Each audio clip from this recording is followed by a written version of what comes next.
Hello and welcome to Real Talk. Thank you for joining me again. Well, this is actually take two. Would you believe I had to can my recording 3 days ago because so much has changed in the political scene.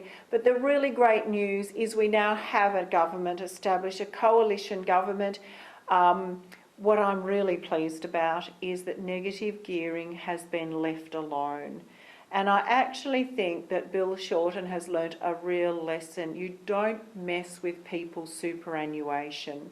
And I think so many people came out thinking it's the rich and the greedy that are negatively gearing. And to everybody's absolute surprise, it's average mums and dads, which we've been saying for years. It's every Australian's right to get ahead.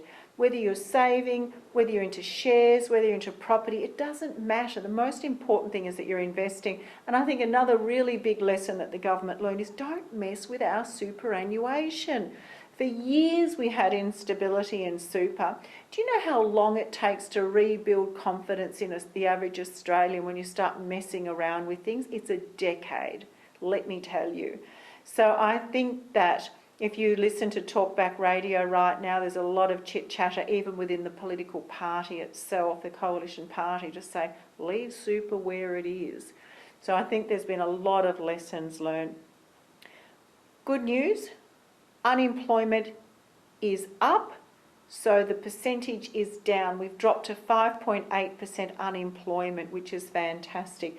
Pretty much once you start to get into the mid-fives, that's almost sort of normal. If you look at the trends throughout Australia, anything with a 5 in front of it, certainly the low fives, is pretty much, when you look at the people, the disadvantaged people and people that can't work, it's almost zero unemployment, which is fantastic. Interest rates are probably on the down, and that is once again the RBA trying to stimulate the economy. So they've given us a real whacking with the banks at the moment though, because in dropping the interest rates, of course, the property market has absolutely galloped forward. So the government has done a lot to try and slow the property market. In fact, I called it a perfect storm earlier today. The Asian market, they've given them the extra tax. Banks have almost closed up shop in terms of a lot of offshore borrowing. So anyone that's wanting to be offshore and borrow money here in Australia, I think it's going to be a little bit tricky for a while.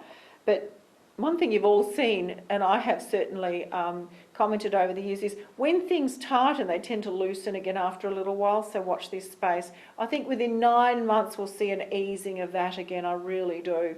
But ING came out this week saying that they are going to change their lending criteria on smaller apartments. I'm so happy to hear that, because I think that we at Solid won't invest in anything that is under 50 square metres. And I think we need to put more pressure to have bigger apartments so we have a better style of living. And as you know, I'm really pro the larger apartments. And if you're buying a good property in a good location that fits into your tax structure, you're going to get a really good return and you're going to have a good outcome. And that's what investing is all about, having a good outcome.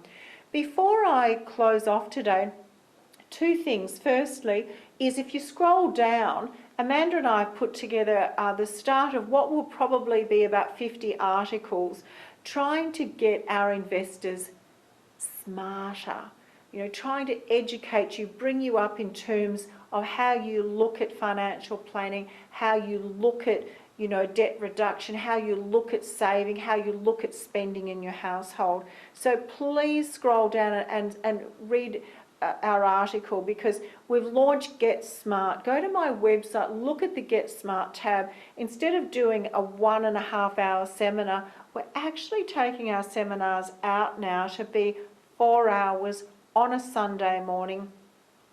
Stay for lunch so that we keep your attention levels up.